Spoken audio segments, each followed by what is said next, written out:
Hola, buenos días, bienvenidos a todos ustedes. Mi nombre es Raiza Valeria Vargas Ramírez, soy estudiante de la licenciatura en Periodismo y tengo el gusto de presentar al ponente magistral de la Sexta Semana Internacional de la Comunicación, organizada por el Cuerpo Mediático, Comunicación Global, Cultura Mediática y Tecnología en la Sociedad de la Información. Gerardo Albarrán de Alba es periodista y director de saladeprensa.org. Cursó estudios completos de doctorado en Derecho de la Información y en un programa conjunto en la Universidad de Occidente y el Instituto de Investigaciones Jurídicas de la UNAM.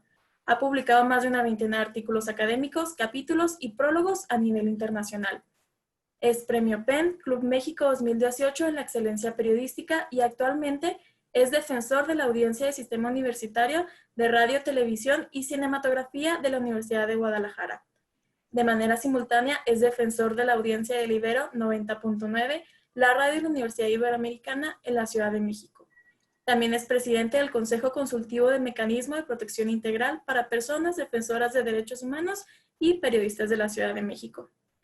Con 42 años de experiencia profesional, es miembro del Consejo Académico de Cátedra Gabriel García Márquez de Periodística y Nuevas Culturas Informativas en el Centro Internacional de Estudios Superiores de Comunicación para América Latina.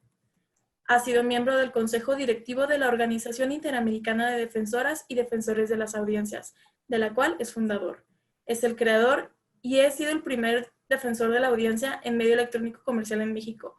Ha desempeñado diferentes puestos en agencias, revistas y diarios de prestigio como Infomex, Capital Media, Proceso, El Financiero y La Jornada. Ha sido miembro también del Consejo Directivo del Centro de Periodismo y Ética Pública, del Consejo Asesor de la Fundación Información y Democracia, del Consejo Periodístico de la Fundación Libertad de Información México, vocal del Consejo Directivo del Centro de Periodistas de Investigación. Ha sido también miembro del Consejo Editorial de la Edición Mexicana de Monde Diplomatique y del Comité de Protección a Periodistas con sede en Nueva York. Ha impartido varias asignaturas en la Maestría de Periodismo en la Universidad Veracruzana, en la Maestría de Periodismo Político de la Escuela de Periodismo Carlos Septién García y en la Maestría de Hipermediaciones de la Universidad Iberoamericana. Es el creador y coordinador académico del Diplomado en Periodismo de Investigación en el Tecnológico de Monterrey, la Universidad de Guadalajara, la Universidad de Occidente y la Universidad Iberoamericana. Impartió la cátedra UNESCO Proceso UIA de Ontología Informativa y Democracia en 15 universidades mexicanas. Hoy, el director de Sala de Prensa y defensor de las audiencias de la Universidad de Guadalajara nos habla sobre #la pandemia como la antiética. Muchas gracias por estar con nosotros. Pues muchas gracias a la Universidad Autónoma de Chihuahua, a la cátedra, a sus integrantes y amigos, colegas, por esta invitación y esta oportunidad a compartir con ustedes.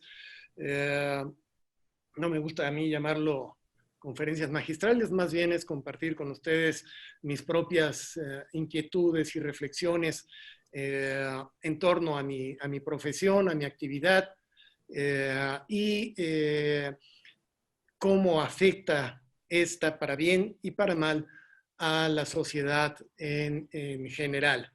En medio de esta crisis por una pandemia que toma al mundo desprevenido, con la guardia baja y sin recursos para defenderse, el periodismo es una más de las actividades que se ha visto sometida a presiones, a cambios, a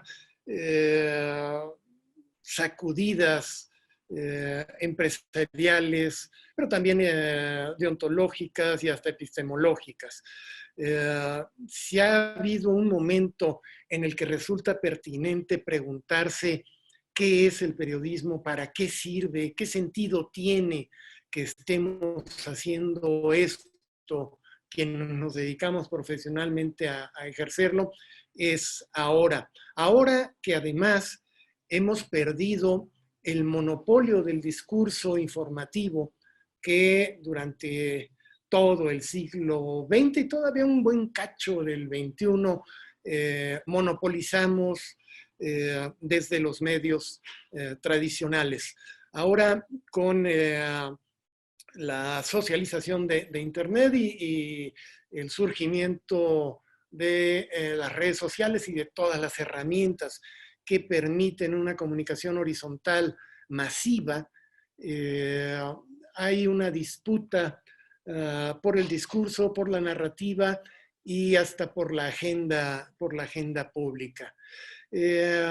Esto pareciera una gran novedad, pero no lo es.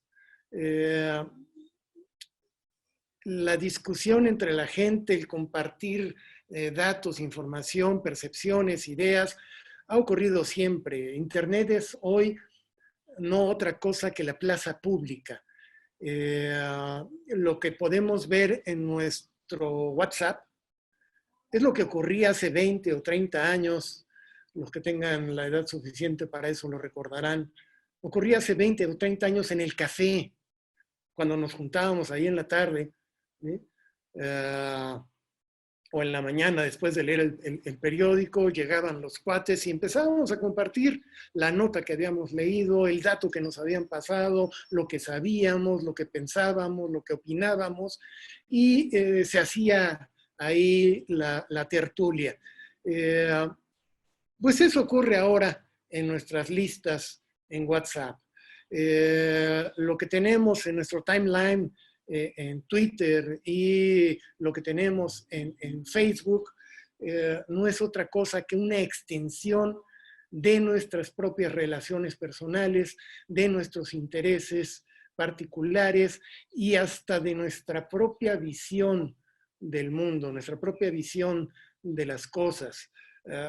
Mucha gente suele quejarse de lo que ocurre en Twitter y lo que ocurre en Facebook, que está lleno de basura, que está lleno de fake news, que es un atentado a la cordura.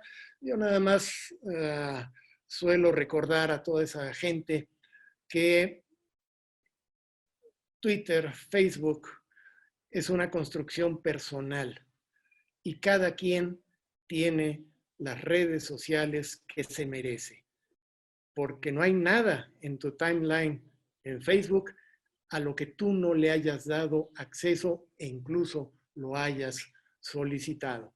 Entonces, cuando empezamos a ver en nuestros espacios, en redes sociales, una comunicación, un diálogo y un debate contaminado o incluso pervertido, lo que tendríamos que estarnos preguntando no es si estas redes sociales son deficientes, más bien tendríamos que estarnos preguntando qué tipo de relaciones personales, profesionales o virtuales estamos construyendo nosotros mismos a nuestro alrededor. Y esto es algo que hemos visto en medios tradicionales y en redes sociales a lo largo de los últimos ya 2 meses aquí en México, ya vamos casi para 3, que estalla la pandemia y nos empiezan a inundar noticias falsas, rumores y sobre todo esto que les ha dado por llamar infodemia, para hacer el parangón con la epidemia. La infodemia, una epidemia de información que no solo nos satura, sino que también impide impide nuestra capacidad de racionalizar la información que recibimos, de discriminar los medios que consumimos y de entender los fenómenos que nosotros mismos con todos los demás estamos padeciendo. Les voy a intentar compartir con ustedes unos pantallazos nada más para hacerlo menos aburrido. Yo sé que soy guapo, pero puedo prescindir de mí mismo un rato. Vamos a ver si funciona esto.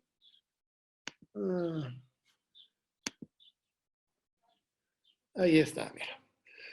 Todo empezó para nosotros este día, el 15 de marzo de 2020, cuando después de unas semanas de información sobre un bicho raro que había aparecido en la provincia de Wuhan, en China, se empieza a hablar de una pandemia.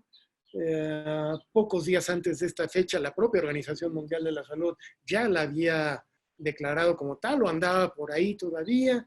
Y de pronto, en Twitter se lanza este mensaje, lo lanza Joaquín López Dóriga, que tiene la primicia. Lo hace a las 8:27 de la noche. Y ahí este viejo reportero anuncia el fallecimiento del empresario José Curi Harfuch, el director del grupo financiero Inbursa.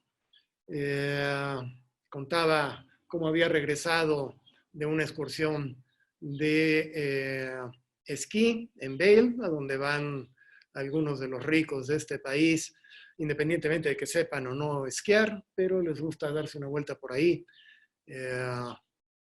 hacia finales del invierno. Y lanza esto, la primera muerte en México por COVID.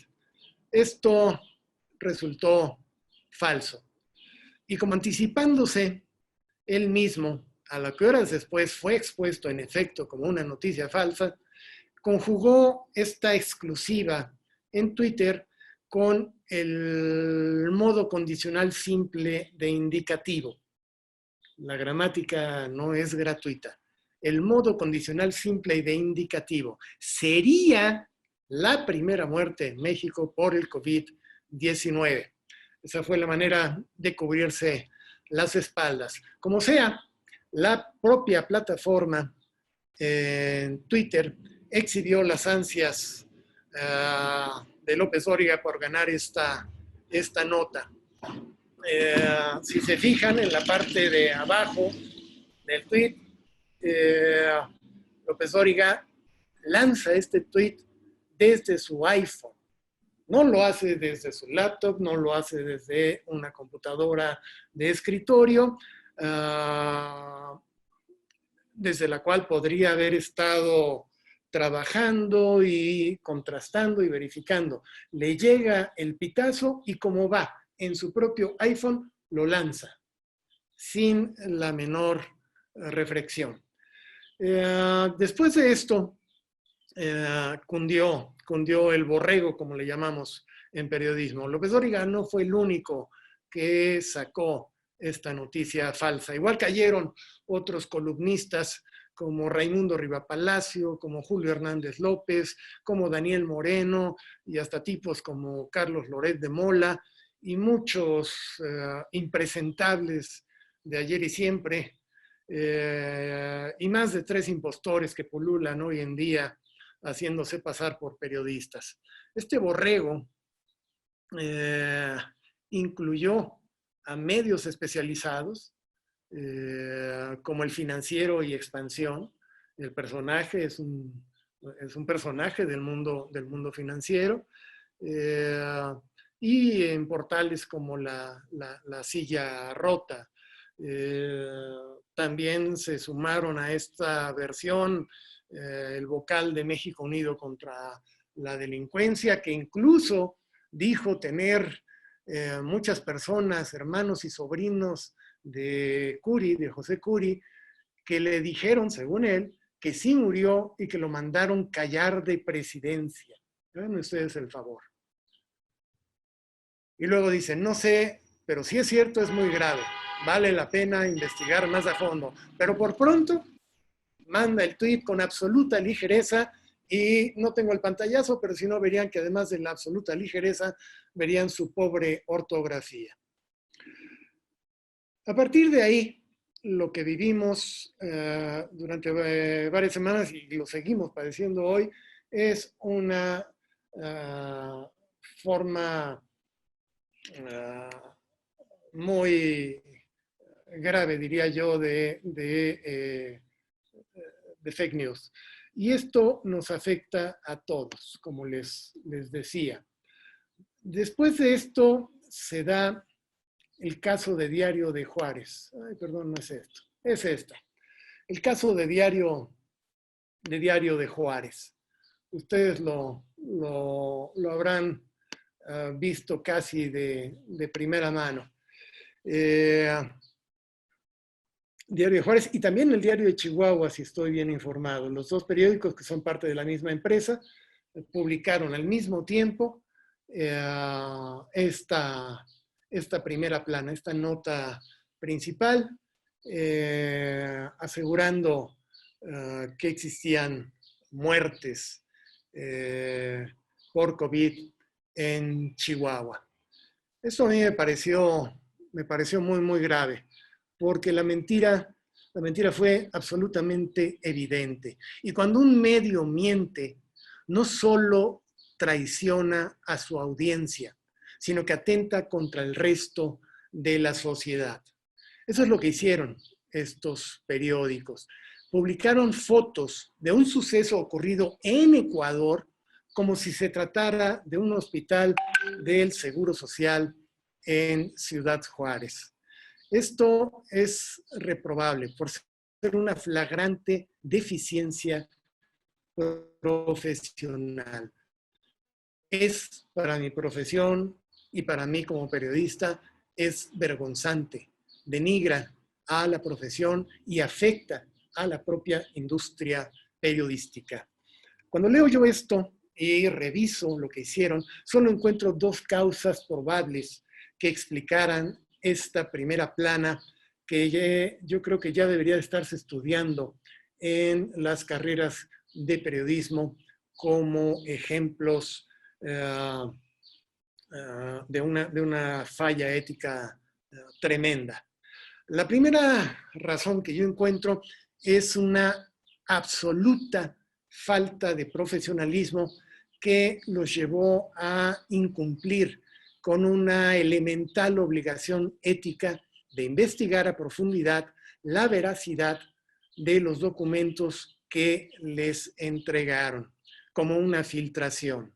En este caso se trató de fotos y declaraciones a trasmano, ni siquiera su fuente, ni siquiera fue una fuente primaria. Fallaron en verificar todas las declaraciones que recibieron. Y eso es algo que tenemos que hacer siempre nosotros, particularmente cuando son declaraciones graves y estridentes. Fallaron en la obligación de contrastar toda información, al menos con otras dos fuentes independientes, para asegurarse que la versión que se tiene de la realidad es la más ajustada a la posible verdad.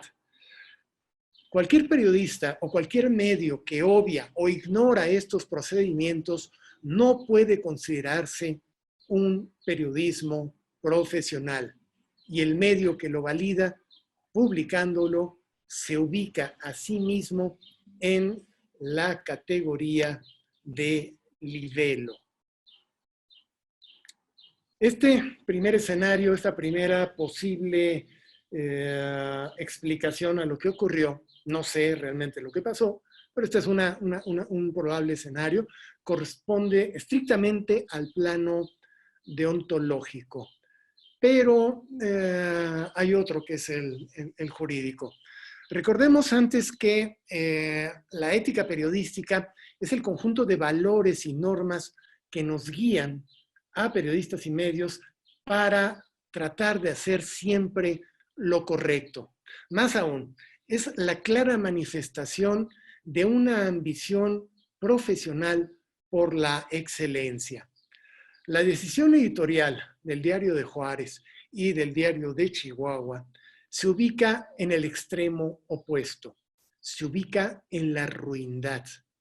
Este episodio no debería quedar impune, aunque al menos jurídicamente parece que sí lo va a hacer. La ética tiene límites claros y el más destacado es que sus instrumentos, sus mecanismos de autorregulación carecen de dientes. Su única sanción es moral y por lo tanto es social. Y este es el caso. Esta cadena de periódicos merece que sus eventuales lectores, si no le dan la espalda de inmediato y cancelan masivamente las suscripciones que pudieran tener, por lo menos se preguntaran cada vez que lo ven en el puesto de periódicos si las notas que están leyendo son ciertas o están respondiendo a alguna agenda. Si nadie más vuelve a comprar un solo ejemplar de estos periódicos, a mí me parecería una consecuencia natural como respuesta de la sociedad. Porque lo menos que nos podemos preguntar es con qué confianza un ciudadano compraría otra vez un solo ejemplar del Diario de Juárez o del Diario de Chihuahua. ¿Quién podría creerles cualquier información? ¿Qué respeto profesional pueden reclamar? Ante toda nota que publique desde ahora, cualquier persona puede preguntarse si se trata de otro ejemplo de falta de profesionalismo o es una nueva evidencia de carencia de escrúpulos y de una conducta lesiva para la sociedad. Incluso sus propios periodistas, los que trabajan ahí, mis colegas, deberían reconsiderar el costo de conservar un empleo en un medio con tan bajos estándares éticos. El desprestigio también es contagioso. El segundo escenario que me planteo es tanto o más grave que el primero. E implica sanciones, al menos administrativas, como las que anunció la Secretaría de Gobernación prácticamente al otro día, anunciando que iniciaría una serie de acciones para sancionarlo. El diario, por cierto, se disculpó inmediatamente después de que Gobernación anunció sanciones y todo quedó nada más en el zafarrancho y el escándalo mediático. Y si bien jurídicamente no procede ya una sanción por este caso específico, la valoración deontológica que les he compartido me parece que se mantiene.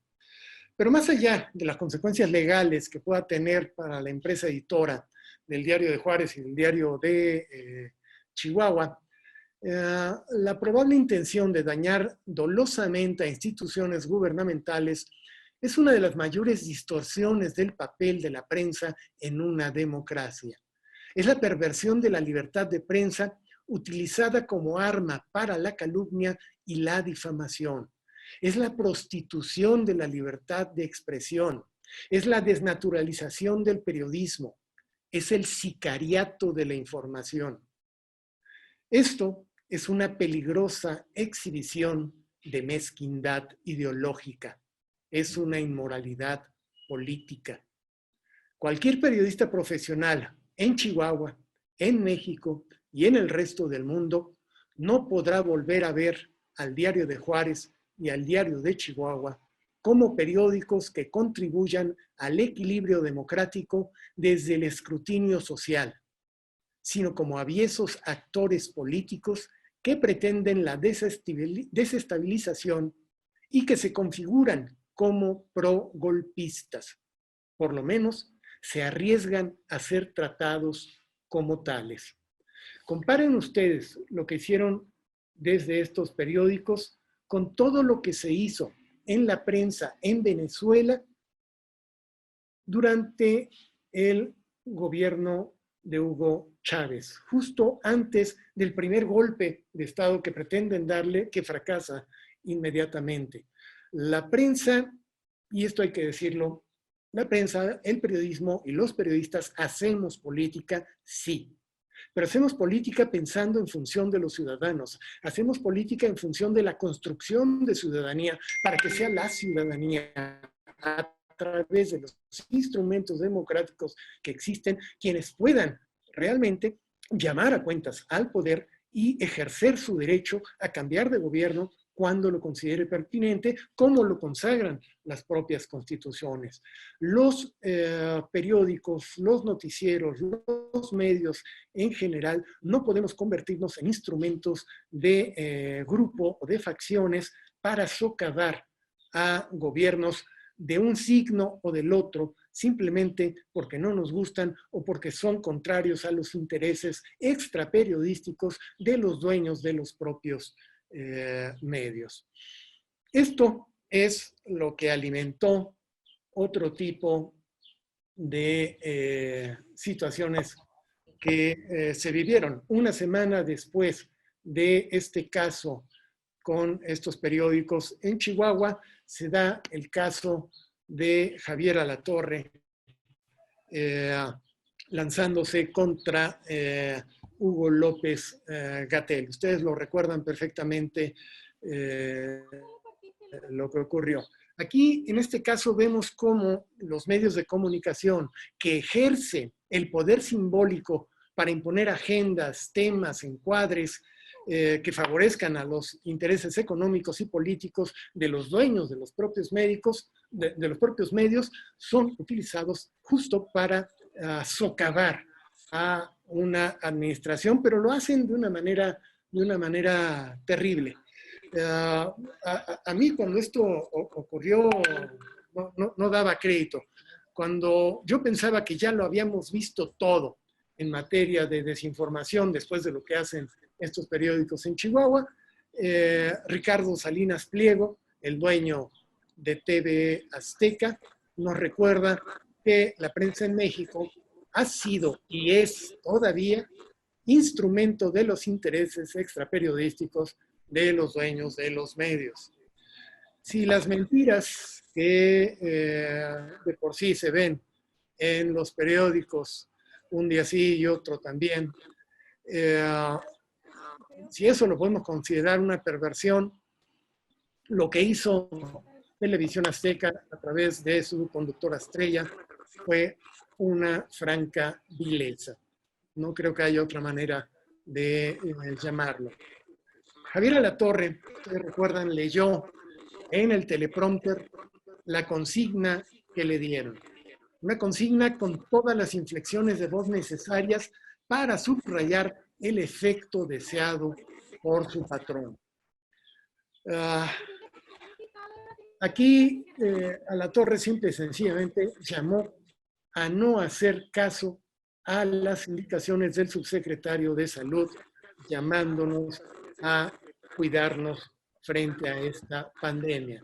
No le hagan caso a López-Gatell, dijo Alatorre. Y todavía dice, se los digo con todas las letras, ya no haga caso a Hugo López-Gatell. Fueron 40 segundos de editorial disfrazado de información para desacreditar al subsecretario de Salud y acusarlo de dar cifras falsas y sostener la pérdida total de confianza en el responsable de coordinar la estrategia nacional ante la pandemia y de explicarnos todos los días qué está pasando en el país.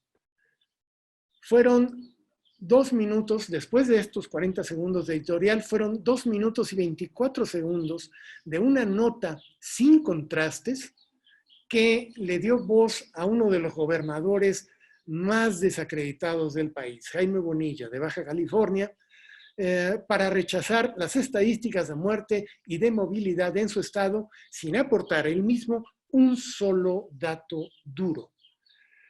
Este caso de Televisión Azteca se puede analizar también desde la doble dimensión, la deontológica y la jurídica.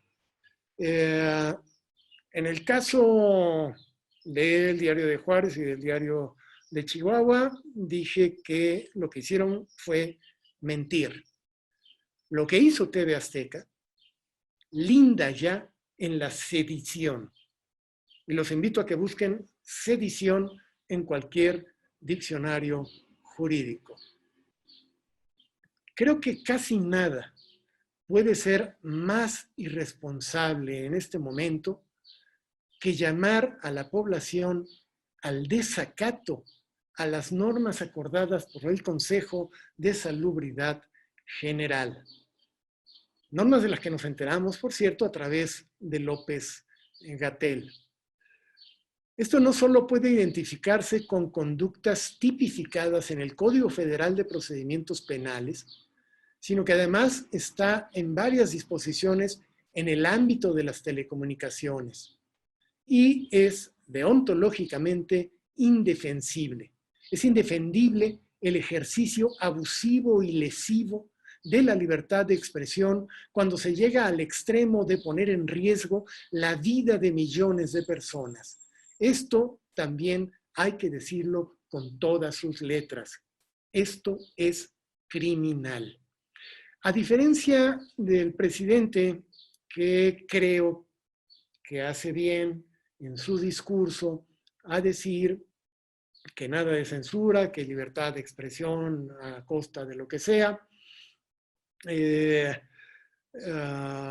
creo que uno como periodista sí puede decir lo que yo acabo de decir. Uno como periodista tiene la obligación ética de señalar a aquellos colegas y a aquellos medios que falten flagrantemente contra toda ética profesional, porque al hacerlo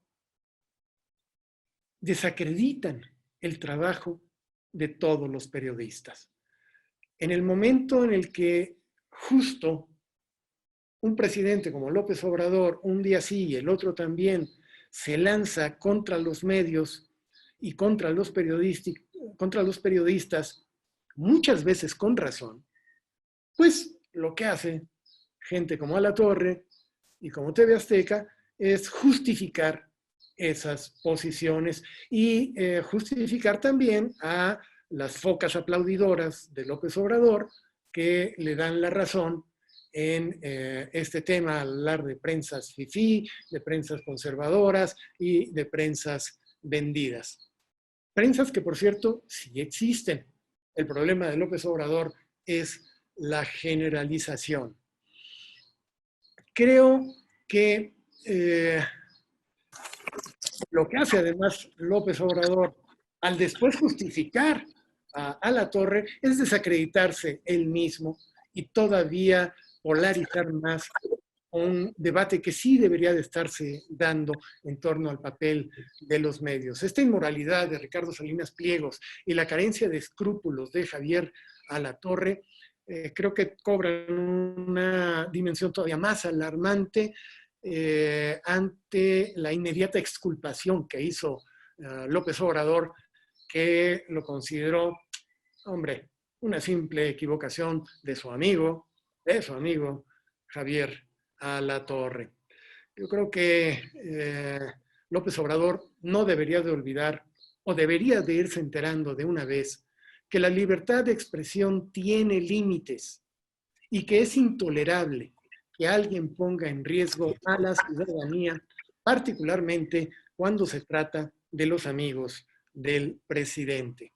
Aquí también, como en el caso del Diario de Juárez y el Diario de Chihuahua, la Secretaría de Gobernación reaccionó, se tardó un poco más, pero reaccionó también diciendo que tenían que rectificar esto o iniciarían un proceso de acuerdo con lo que marcaban las leyes. Y en el caso de la televisión, esto habría incluido el retirarles la concesión, haberlo sacado del aire. Al día siguiente, y es la foto que estamos viendo, Javier Alatorre le hace una entrevista a modo a Hugo López-Gatell, lo cual subraya todavía más su falta de profesionalismo, en la que pues, le da voz a Hugo López-Gatell, nada más para contradecirlo a él mismo, al propio Javier Alatorre, sin repreguntar, sin hacer una verdadera entrevista periodística. En fin, creo que estos son casos que nos deben de llamar la atención. Ya vimos un caso local que se dio en Chihuahua, que, bueno, utilizo el caso de Chihuahua porque cobró una dimensión nacional. Esto no significa que sea un caso aislado, ocurre en muchos estados del país, donde la prensa también incurre en faltas éticas tremendas. Pero bueno, vimos el caso local en Chihuahua, vimos este caso nacional con Javier Alatorre y Televisión Azteca, pero también ocurre en el plano internacional. Y esto lo vimos el 8 de mayo, hace 2-3 semanas, con el New York Times y la nota de su corresponsal, Assam Ahmed, en el que hace un recorrido por lo que él considera también mentiras del gobierno, cifras amañadas y una serie de controversias en torno a la cantidad de muertos por COVID en México. Lo que hizo Hassan Ahmed nos quedó a deber mucho, pero mucho en términos de rigor, de verificación, de contraste, de diversidad de fuentes en su trabajo como reportero. Sigo sorprendido porque el New York Times haya publicado una nota que rompe con todos sus estándares de calidad. Muchos alegaban que si está publicado en el New York Times es porque debe de ser cierto, porque justamente tiene una fama de rigor avalada por centenas de premios Pulitzer a lo largo de la historia. Pero ningún medio está exento de errores, ningún medio está exento de excesos. El propio New York Times tuvo que despedir en un momento dado a un reportero, Jason Blair, allá por los 80s, cuando descubrió que por lo menos cerca de 35 reportajes que había publicado eran francas invenciones. Hassan Ahmed creo que no llega de ninguna manera a ese extremo, pero no cumple tampoco con ninguno de los requisitos de rigor que caracterizan a el New York Times. El texto de Ahmed reproduce, sí, lo que mucha gente teme, sospecha o quiere escuchar, que el gobierno miente, que el gobierno manipula cifras, que nos ocultan la realidad y así. Pero los invito a leer este texto, está también en español.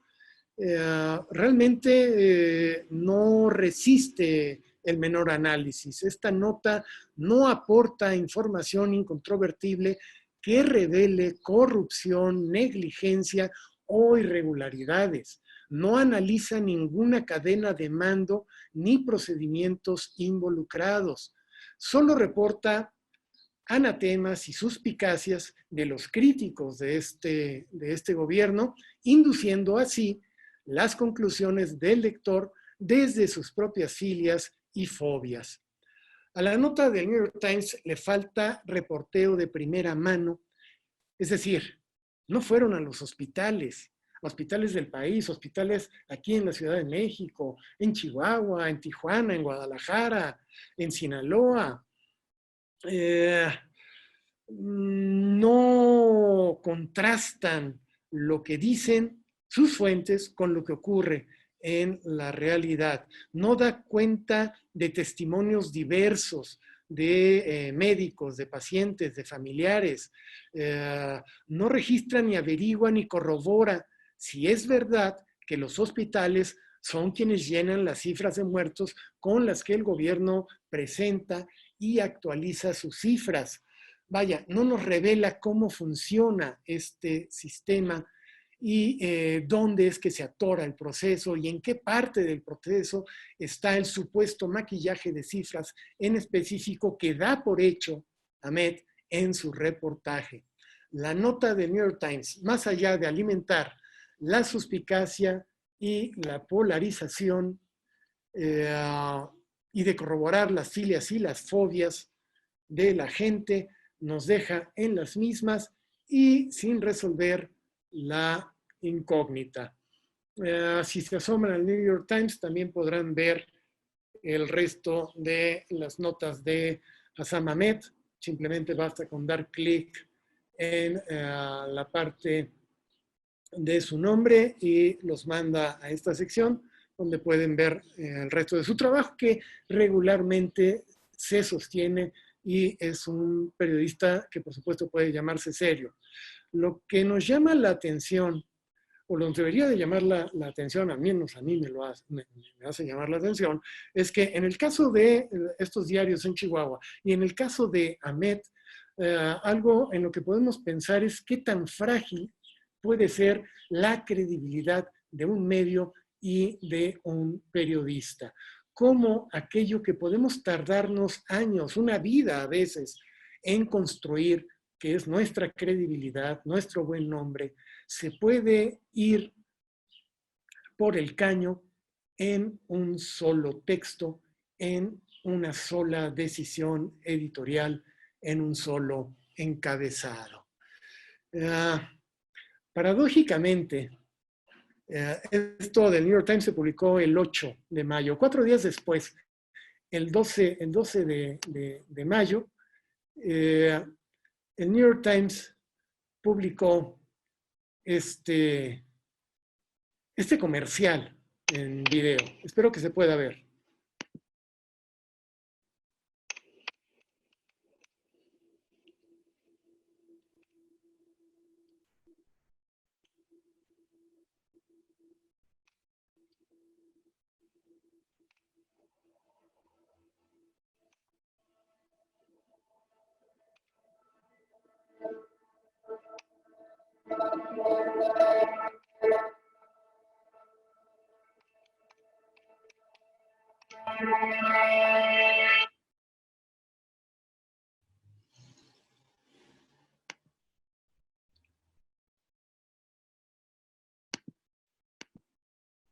Este video es una campaña publicitaria del New York Times alabando precisamente el rol de la prensa en democracia justo en momentos de crisis. La verdad es esencial, subraya este anuncio.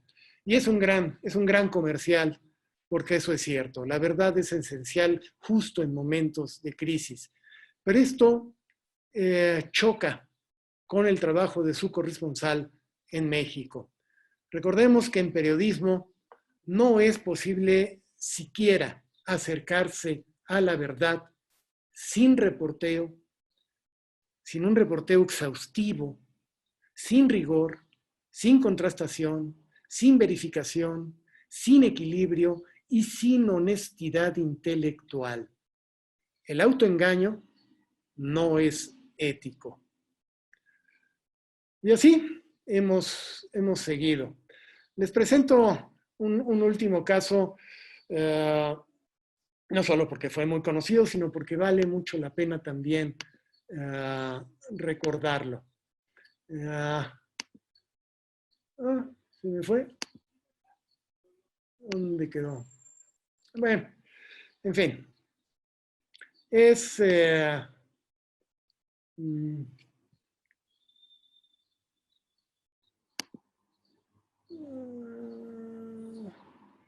¿Alguien sabe cómo me puedo salir de una pantalla? En fin. Gerardo, abajo donde dice compartir pantalla en el verde.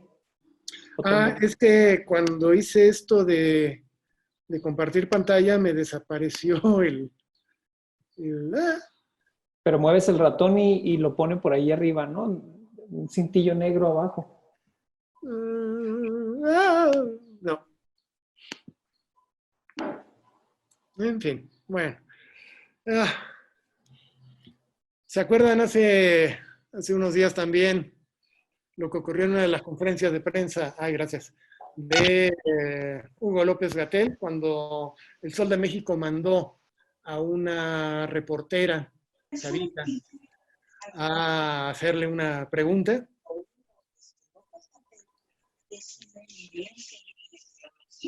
Y agarró y leyendo. No haga. ¿Perdón? ¿Alguien me habla? ¿O alguien tiene abierto el micrófono nada más? Bueno.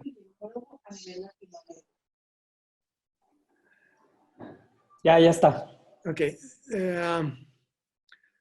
Saraí Uribe, una reportera joven, pero que de ninguna manera es una novata, tiene ya como 26 años y tiene por lo menos 4 o 5 años trabajando en medios, ha trabajado en televisión, ha trabajado en prensa escrita, se planta en una conferencia de prensa, le dan la palabra y justo se refiere a las supuestas inconsistencias en el manejo de cifras y se refiere a una declaración de un exsecretario de Salud, que fue rector de la UNAM y que fue presidente nacional del PRI, que critica a la actual administración y su manejo de la crisis sanitaria. Y al final, doctor, usted le mintió a México, está mintiendo a México. López Gatell, que desde que empezó a aparecer en estas conferencias de prensa, se convirtió en un fenómeno mediático, no solo por su capacidad de articulación, de hilar el discurso y de asociar un montón de ideas y sobre todo de no perderse entre muchos aspectos de su discurso, pues también demostró que es no solo un técnico, sino un político que sabe lidiar con este tipo de situaciones. Y así como va de bote pronto, se la devuelve con una pequeña risa. Le dice, ah, caray, pues a ver, dígame, ¿y qué más dice el exsecretario? Iniciar video es ponerme a ver. Ahí lo que pasó en ese momento yo creo que es uno de los instantes más bochornosos del que se tenga memoria pública del desempeño de la prensa mexicana en una conferencia de prensa, porque durante cerca de minuto y medio esta reportera balbucea, se queda buscando afanosamente en su celular algo que justifique la pregunta que lanzó y resulta que no tiene nada más. López Gatell en un instante le da un pequeño recargón diciéndole, seguimos esperando aquí la opinión interesante e importante del exsecretario, cuando era la reportera la que lo estaba buscando, y finalmente le dice, bueno, mire, en lo que encuentra algo, pues vamos a seguir con los demás compañeros y la conferencia de prensa, ¿no? Esta exhibida fue tremenda.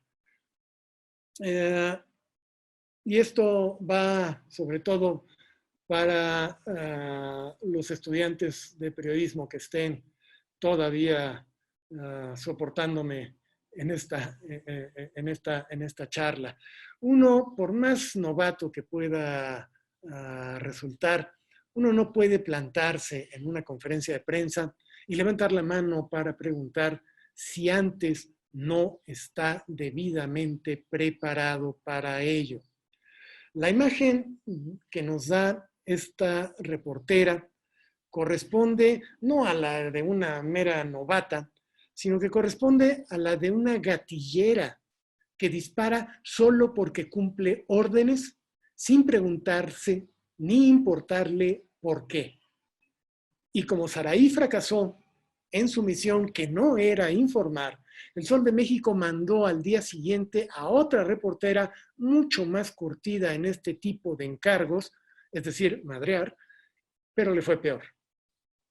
Le fue todavía peor, porque no solo no consiguió exhibir a López Gatell, sino que López Gatell también le reviró con una postura muy, muy sensata que todo funcionario público debería de tener cuando un reportero se atreve a tratar de ponerle una celada en público y en vivo a nivel nacional. Recordemos que los periodistas tenemos el deber de preguntar, pero los funcionarios públicos tienen el derecho de no responder. Y cuando un periodista pregunta, debe preguntar hechos y debe preguntar con el conocimiento necesario del tema sobre el que está preguntando para poder entender la respuesta que le dan, para poder saber si le están jugando el dedo en la boca o verdaderamente le están respondiendo a su pregunta y poder tener los elementos para repreguntar y poder plantearle al funcionario público el tema que le está planteando hasta que lo obligue, una de dos, a responder o a decir francamente que no lo va a responder, pero no comportarse simplemente como un sicario, como alguien enviado a golpear. Y eso es lo que le pasó a Saraí.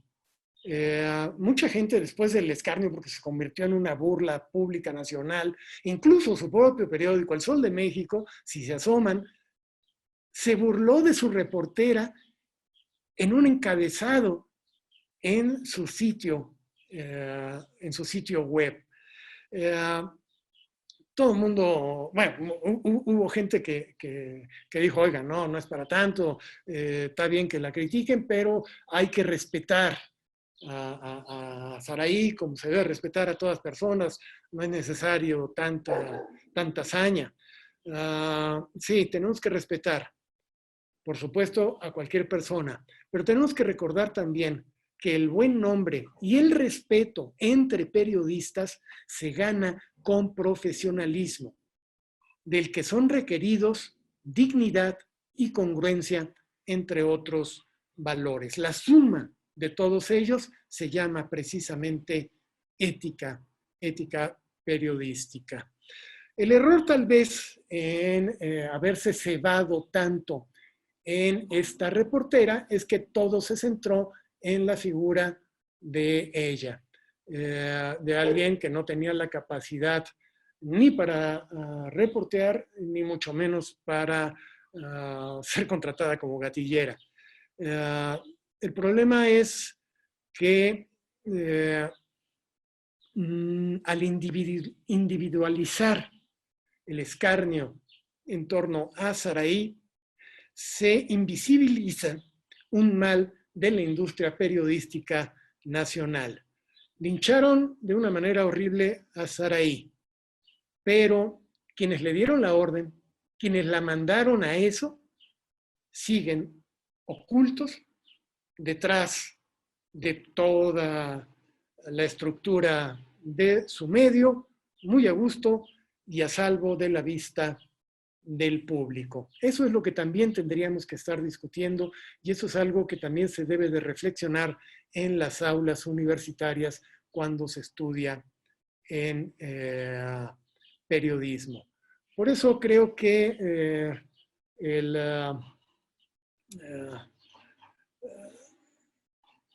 algo en lo que tenemos que reflexionar con mucha seriedad es desde las aulas, desde la universidad, qué estamos enseñando y cómo lo estamos enseñando. Gabriel García Márquez decía en un discurso pronunciado allá por los años, mediados de los años 70, 1976, si mal no recuerdo, cuando acuñó aquella frase que se volvió famosa, la que dice que el periodismo es el oficio más bello del mundo.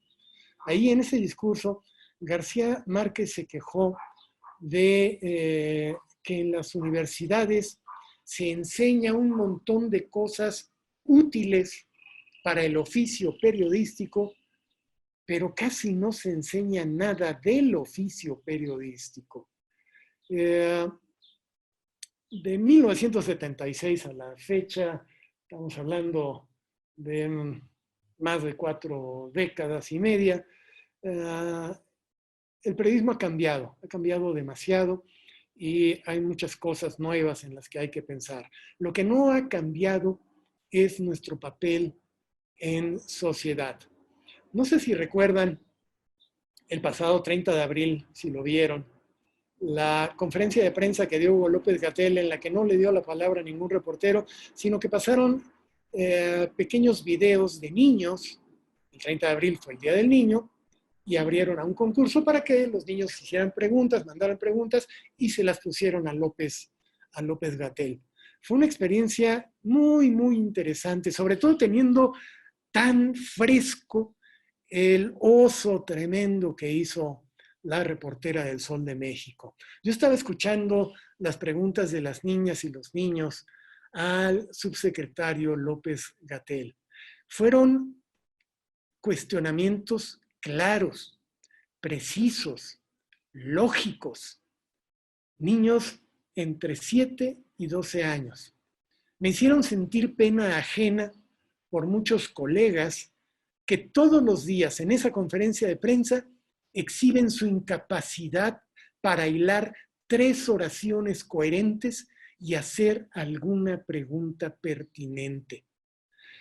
En esa conferencia de prensa, 2, 3 niños que se inclinan por la ciencia le dijeron a López-Gatell que les resultaba una figura inspiradora para convertirse en epidemiólogos.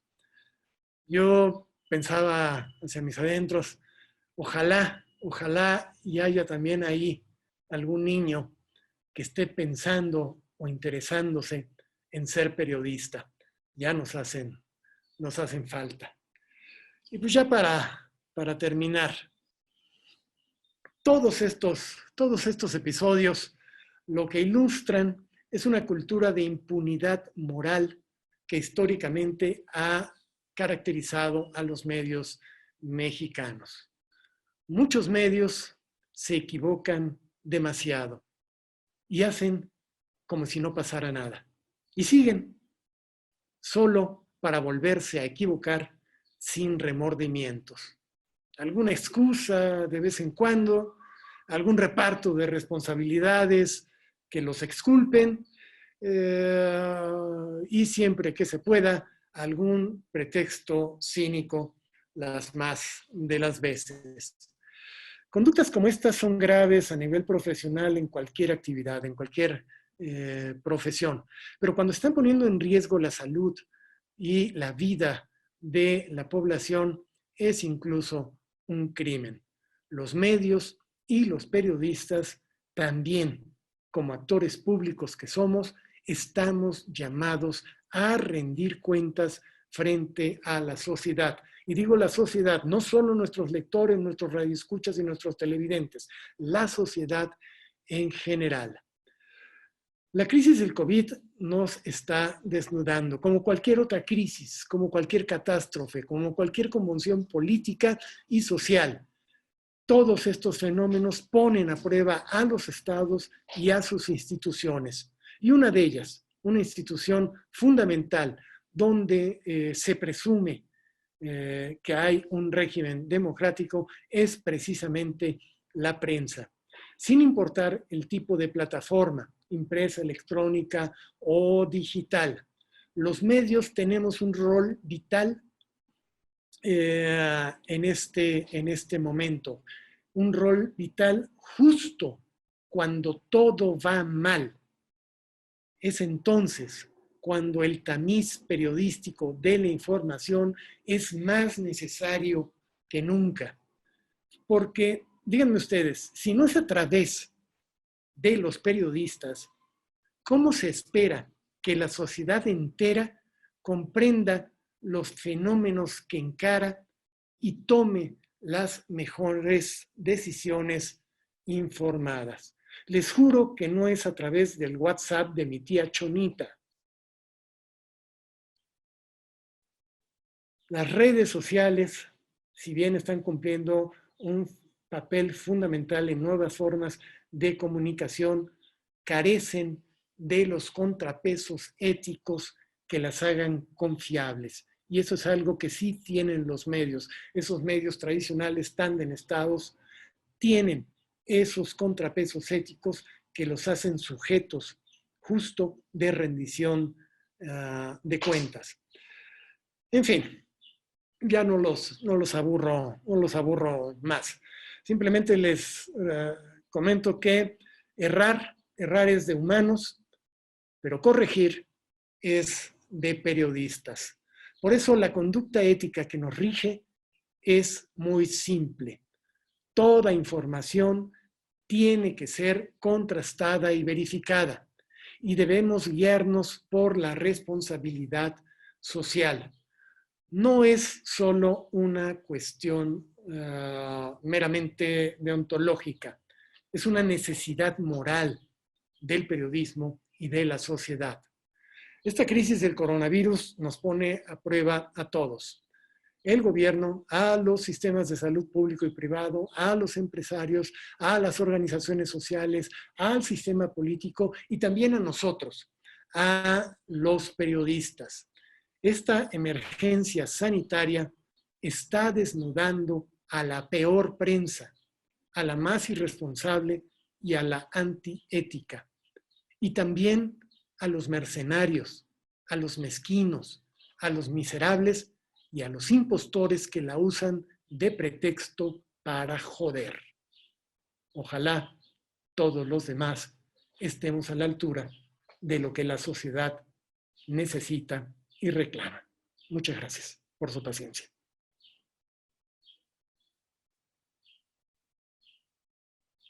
Bueno, muchísimas gracias al doctor aquí presente. Por la falta de tiempo, solo vamos a tener oportunidad de responder una pregunta. Está hecha por el doctor César Sotelo. ¿Es posible alcanzar el rigor periodístico en la era de la inmediatez? ¿Acaso en estos momentos no es más importante la primicia que la verdad? La primicia jamás ha sido más importante que la verdad. La primicia es un invento industrial para vender periódicos o ganar rating. Fue algo que caracterizó a la competencia entre medios a partir de la industrialización del periodismo. Pero jamás se puede sacrificar el rigor periodístico por ganar una primicia. Justo por ganar una primicia, recordemos que Estados Unidos se fue a una guerra con España cuando Hertz en sus periódicos se inventó una crisis en Cuba frente al gobierno colonial de España. Son las primicias las que han generado los mayores desencuentros con la sociedad. Pero es posible combinar el rigor con la primicia, sí, por supuesto que sí, pero eso se hace no sobre la nota de coyuntura, no sobre lo que está sucediendo en el día a día, sino con la construcción de una agenda informativa propia, no sometida a intereses ajenos, sino a los intereses de la sociedad. Podemos tener primicias no porque le ganamos la nota a otros medios por 5 minutos. El concepto de primicia nace sobre todo con las agencias de noticias que se disputaban el ganarle la nota a otro por cuestión de segundos. Aquí podemos tener primicias porque son informaciones exclusivas de nuestra propia agenda informativa que resuelva las necesidades informativas de la sociedad con información rigurosa y contrastada, con metodología para el reporteo, con todos los instrumentos que tenemos a nuestra mano hoy día para acceder y analizar cantidades inmensas de información que no se tenían hace todavía 5 o 10 años. Entonces, no se puede sacrificar la verdad por una primicia y sí se puede tener exclusivas periodísticas con todo el rigor. No confundamos la prisa con no confundamos la inmediatez con la prisa ni la primicia con la imprecisión.